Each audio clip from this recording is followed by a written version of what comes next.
हम प्रश्नावली 3.5 का प्रश्न नंबर 4 करेंगे, जिसमें 5 सवाल हैं। पहला सवाल है, एक छात्रावास के मासिक व्यय का एक भाग नियत है और शेष भाग इस पर निर्भर करता है कि छात्र ने कितने दिन भोजन लिया। जब एक विद्यार्थी ए को जो 20 दिन भोजन करता है 1000 रुपये छात्रावास के व्यय के लिए अदा करने पड़ते हैं, जबकि दूसरा विद्यार्थी है बी जो 26 दिन भोजन करता है उसे छात्रावास के व्यय के लिए 1180 अदा करने पड़ते हैं। नियत व्यय और प्रतिदिन के भोजन का मूल्य ज्ञात करो। हमें दोनों चीज़ बतानी है कि नियत व्यय कितना लगेगा और प्रतिदिन उसको भोजन में कितना व्यय लगेगा। देखिए, अगर हम मान लें नियत व्यय को x रुपये और प्रतिदिन भोजन का मूल्य y रुपये, ठीक है। विद्यार्थी ए 20 दिन भोजन कर रहा है, तो नियत व्यय तो उसका लगेगा। नियत व्यय का मतलब अगर वो गया है वहाँ पर तो उसको इतना किराया तो लगना ही है, प्लस उसके भोजन पे। तो अगर एक दिन का भोजन y है तो 20 दिन का भोजन क्या होगा 20y। तो और कुल रुपए कितने दिए उसने 1000, तो नियत व्यय x प्लस 20 दिन का किराया कितना हो जाएगा 20y बराबर 1000। एक समीकरण तो ऐसे आ गया। दूसरा, नियत व्यय प्लस 26 दिन का भोजन, तो नियत व्यय तो है x प्लस 26 दिन का भोजन 26 इंटू वाई बराबर 1180। दो समीकरण हो गए। अब दोनों को हल करने के लिए आप कोई भी विधि लगा सकते हैं, क्योंकि यहाँ पे विधि का नाम नहीं दिया है।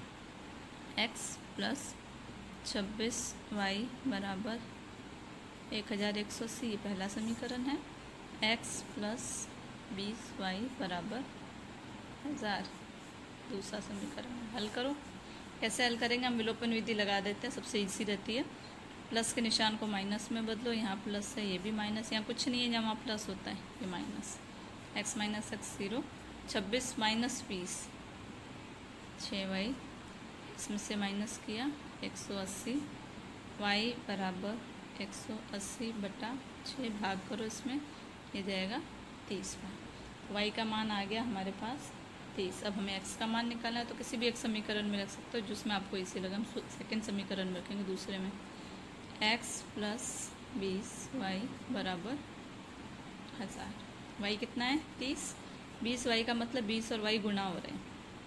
x प्लस 20 इंटू 30 बराबर 1000। 20 इंटू 30 600 प्लस 600 है, उस साइड जाके क्या होगा माइनस। x बराबर 400।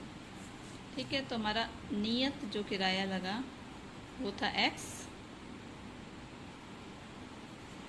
जो फिक्स किराया है वो तो लगेगा 400 रुपये, और प्रतिदिन भोजन का y जो है वो लगेगा 30 रुपये। दूसरा प्रश्न,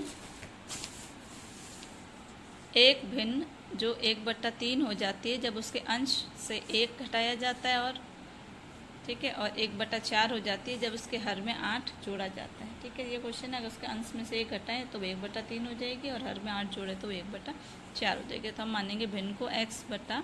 क्वेश्चन में बोला है कि उसके अंश में से 1 घटाओ, तो अंश ये होता है, ये हर होता है। यह है अंश, ये है हर। अंश में से 1 घटाया तो जो भिन्न है हमारी वो हो जाती है 1/3। दूसरा, अगर हर में 8 जोड़ें तो भिन्न हो जाती है 1/4। ठीक है, इसमें घटाए, यहाँ पे जोड़े, वज्र गुणा करो इसको इधर और इसको, हो जाएगा 3 इंटू एक्स माइनस वाई बराबर y। 3 into x 3x, 3 into 1 3 बराबर एक्स वाई एक तरफ रखते हैं हम, इसलिए प्लस वाई को उधर ले आओ, ये हो जाएगा माइनस, ये माइनस है तो उधर जाके प्लस। बन गया एक समीकरण। ऐसे इसको हल करो, वज्र गुणा 4 into x 4x, 1 into y plus 8, 1 से गुणा होकर वापस यही आएगा 4x बराबर y प्लस 8, प्लस वाई इधर ले आओ, माइनस वाई बराबर 8। ये हो गया दूसरा समीकरण। दोनों को हल करते हैं। 3x माइनस वाई बराबर 3 पहला समीकरण, 4x माइनस वाई बराबर 8 दूसरा समीकरण। इनको बराबर करो, विलोपन विधि लगाएंगे हम, या फिर इनको बराबर, हम इनको बराबर कर लेते हैं क्योंकि पहले ही बराबर है, इसमें कुछ मेहनत नहीं करनी पड़ेगी। माइनस माइनस प्लस होता है, इसलिए नीचे वाले के निशान बदल दो, यहाँ माइनस और ये y minus y 0। 3 minus 4 minus 1x, 1 हम लिखते नहीं हैं। 3 माइनस 8, 8 माइनस 3 5। यहाँ माइनस का निशान बड़ी संख्या का होता है, जब भी आप माइनस करोगे निशान हमेशा बड़ी संख्या का आता है। माइनस कैंसिल, x बराबर 5। अब ये वाला मान आप चाहे पहले में रखें या फिर दूसरे में, हम पहले में रख लेते हैं। 3x माइनस वाई बराबर 3। 3 इंटू 5 माइनस वाई बराबर 3, 15 प्लस है 15, 3 माइनस 15 हो जाएगा, ठीक है। और 3 माइनस 15 हो गया माइनस 12, माइनस कैंसिल। हमारा भिन्न क्या था? भिन्न है हमारा x बटा वाई। x कितना आया है? x का मान आया है 5 और y का मान आया है 12, तो हमारी भिन्न हो जाएगी 5 बटा 12। Next question third. यश ने एक टेस्ट में 40 अंक अर्जित किए जब उसे प्रत्येक सही उत्तर पर 3 अंक मिले और अशुद्ध उत्तर पर 1 अंक काटा गया। यदि सही उत्तर पर 4 अंक मिलते और अशुद्ध अंक उत्तर पर 2 अंक कटते तो यश को कितने अंक मिलते? 50 अंक। तो हमें ये बताना है कि टेस्ट जो भी उसकी टेस्ट था उसमें कितने प्रश्न थे, ठीक है। अब देखो कैसे करेंगे।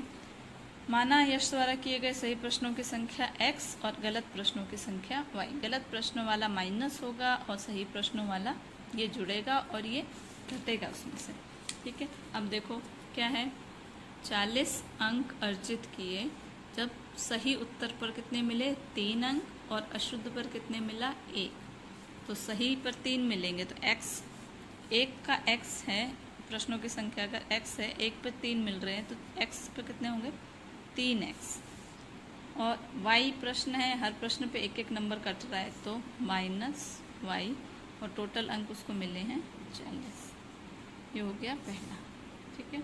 दूसरा बोला है सही पर तो 4 मिल रहे हैं और गलत पर उसके जो है वो 2 अंक कटेंगे, तो ये हो जाएगा 4x।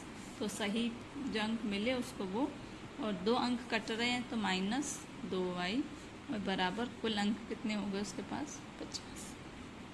दूसरा समीकरण हो गया। करो बराबर, आप चाहो तो x का विलोपन करो, चाहो y का कर लो, हम y का कर रहे हैं। यहाँ पर 2 है, यहाँ पर 1 है, तो इस समीकरण को तो 2 से गुणा करो और इसको करो 1 से। 2 को इससे गुणा करो, 2 into 3 6x, 2 into Y 2y, 2 into 40। 1 से गुणा करोगे तो वापस यही समीकरण आएगा। हल करो, क्योंकि एक जैसे निशान है तो ये निशान बदलो नीचे वाले समीकरण के। 2 minus 2 0, 6 minus 4 2x, 80 minus 50 30। x बराबर 30 बटा 2, x बराबर 15। आप किसी भी एक समीकरण में रखो, पहले में रखते हैं हम 3x माइनस वाई बराबर 40। x की जगह 15 रखो। 3 इंटू 15 माइनस वाई बराबर 3 इंटू 15 45, माइनस वाई बराबर 40 प्लस 45 उधर जाके हो जाएगा माइनस वाई बराबर -5। 40 माइनस 45, देखो 40 में से 45 नहीं जाएंगे तो इसी में से माइनस किया, बड़ी संख्या माइनस के लिए उत्तर में माइनस आएगा। y बराबर 5। देखो x क्या थे? सही प्रश्न, y थे गलत प्रश्न, तो कुल प्रश्न कितने हो गए? ये आपको लास्ट में x y के मान के बाद निकालना पड़ेगा, क्योंकि हमें प्रश्न में कुल प्रश्न पूछे हैं। कुल प्रश्न है 15 सही प्लस 5 गलत, 20। तो कुल प्रश्नों की संख्या हो जाएगी 20। चौथा क्वेश्चन देखिए। एक राजमार्ग पर 2 स्थान A और B 100 किलोमीटर दूरी पर है। एक कार A से चलती है, दूसरी कार B से एक ही समय चलना प्रारंभ करती है। यदि ये कारें भिन्न भिन्न चालों से एक ही दिशा में चलें तो वो 5 घंटे में मिलती हैं, और विपरीत दिशा में चलेंगे तो ये 1 घंटे में मिलती है। दोनों कारों की चाल ज्ञात करें। देखो स्थान A वाली कार को चाल हम मानते हैं x, B वाली की मानते हैं y। ये A से B की दूरी है 100 किलोमीटर, ठीक है। ये फॉर्मूला आपने पहले भी पढ़ा है, चाल बराबर दूरी बटा समय। समय को यहाँ गुणा करो, दूरी क्या आएगी, दूरी बराबर 4 इंटू समय। ठीक है, पहला केस क्या है, जब ए से कार चल रही है और बी से भी चल रही है सेम दिशा में, इसी दिशा में जा रहे हैं, तो ये कहीं इस बिंदु पे मिलते हैं। ये यहाँ पहुँच, इसने इतनी दूरी तय की और इसने इतनी दूरी तय की। ठीक है, अब दूरी क्या होती है, 4 इंटू समय। तो ए की चाल क्या है, x, समय लगा 5 घंटे। ठीक है, तो ए के लिए दूरी क्या हो जाएगी, चाल तो है x, समय लगा 5 घंटे तो 5x। बी के लिए दूरी कितनी हो जाएगी, 5y, क्योंकि उसकी चाल है y। अब ये है पूरा 5x और ये पूरा है 5y। 5x में से 5y घटाएंगे तो कितना बचेगा, 100। पहला समीकरण हमारा ऐसे ही बनेगा, 5x माइनस 5y बराबर 100। ठीक है, देखो सब में 5 का भाग जा रहा है, कर तो भाग, इजी हो जाएगा समीकरण। x माइनस वाई, 5 में 5 का भाग एक बार जाता है, एक हम लिखते नहीं हैं अभी, और 100 में 5 का भाग करोगे 20। ये आ गया पहला समीकरण। दूसरा बोल रहा है अगर विपरीत दिशा में चले, मतलब एक कार हम यहाँ ले लेते हैं। अब हम दूसरा केस लेते हैं, जब से विपरीत दिशा में चल रही है, ए से कार यहाँ तक आई, बी से ये कार यहाँ तक आई। इसकी चाल है x किलोमीटर और ये x घंटे में मिलती है, तो एक x को हम सिर्फ x लिखेंगे, एक y को y, और ये दूरी कितनी है, 100 किलोमीटर, यानी कि x प्लस वाई बराबर 100 किलोमीटर। ये हो गया हमारा दूसरा समीकरण। तो पहला समीकरण है x plus y, x minus y बराबर 20, ये पहला समीकरण हो गया। x प्लस वाई बराबर 100, ये हो गया हमारा दूसरा समीकरण।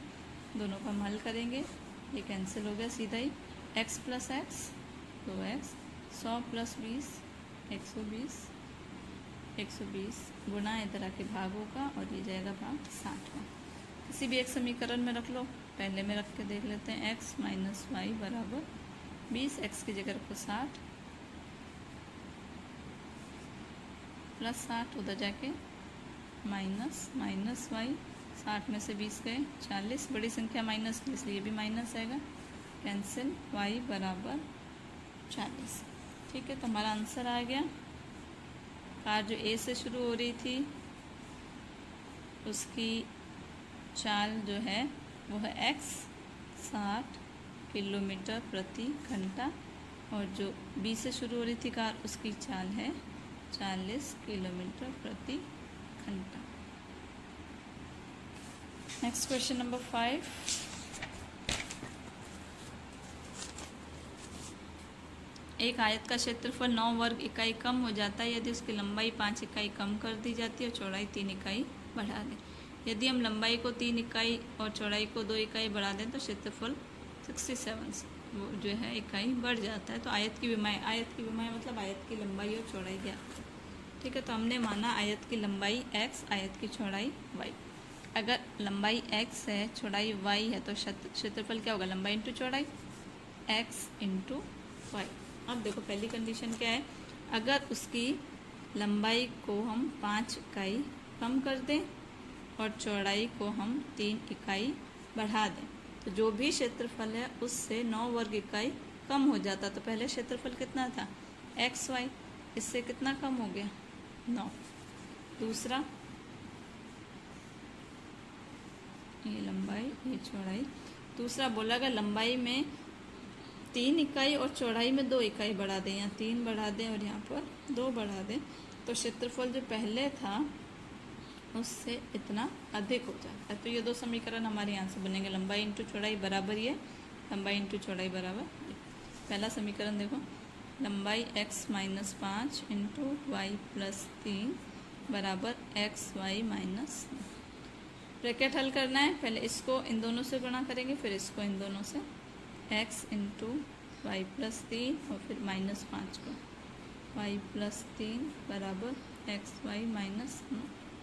ब्रैकेट हल करना है, ब्रैकेट के बाद जो संख्या अंदर वालों से गुणा होगी, x into y x y, x into 3 3x, संख्या पहले लिखते हैं, minus plus minus 5 into y 5y minus plus minus 5 into 3 15 बराबर x y minus x y plus 3x minus 5y।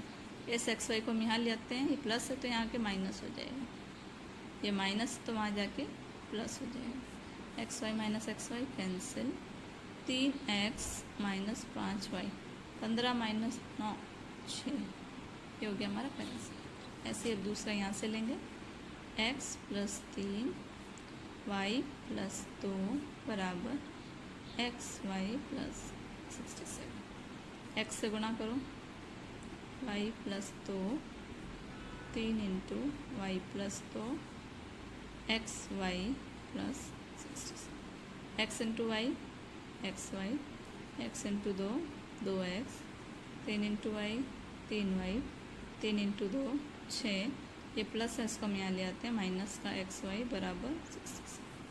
X y cancel, 2x plus 3y, ये plus 6 उधर जाएगा तो क्या हो जाएगा माइनस 6, 2x प्लस 3y, इसमें से 6 कम करो कितना हो गया, ये हो गया हमारा दूसरा समीकरण। तो हमारे पास दो समीकरण आ गए, पहला है 3x माइनस 5y बराबर 6 और दूसरा है 2x प्लस 3y बराबर 61। इसको हल करेंगे,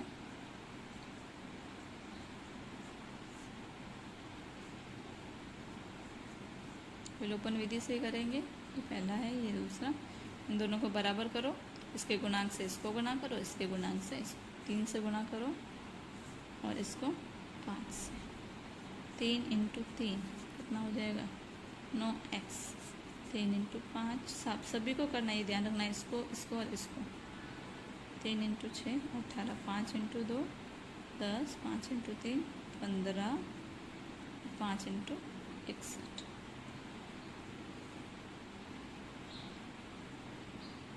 निशान बदलने की ज़रूरत नहीं है।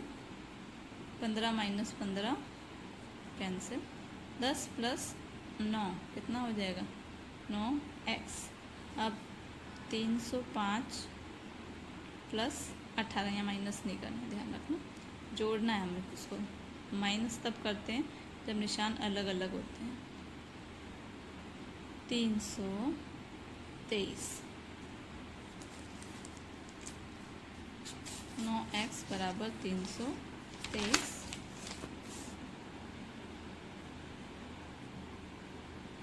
x बराबर 323 में 9 का भाग देंगे तो ये 19 आएगा, इधर 19 प्लस किया ना, 10 प्लस 9 19, 19x बराबर 323, तो ये हो जाएगा 19x बराबर 323 और 19x x का मान आ जाएगा 323 में 19 का भाग दो और ये भाग जाएगा हमारा 17, तो x बराबर 17। ठीक है, अब क्या निकालना है, अब हमको निकालना है y का मान। तो y का मान निकालने के लिए हमको दोनों में से कोई भी एक समीकरण लेना पड़ेगा। आप चाहे तो पहले वाला समीकरण ले लें या फिर दूसरा वाला, जो आपको इसी लगे हम दूसरा वाला लेके देख लें। 2x प्लस 3y बराबर 61, x है 17, 2 इंटू 17 प्लस 3y बराबर, इसको हल करेंगे, 3y बराबर 61 माइनस 34, 61 में से 34 माइनस किया, 3y बराबर 27, y बराबर 27/3, y का मान आ जाएगा 9। ठीक है, तो आगे हमारे पास x का मान आ गया 17 और y का मान आ गया 9, यानी कि लंबाई कितनी हो गई 17, क्योंकि इकाई हमारे पास नहीं है इसलिए हम सिंपल मात्रक लिखेंगे, और चौड़ाई हो गई 9। ये सेंटीमीटर मीटर कुछ भी हो सकता है।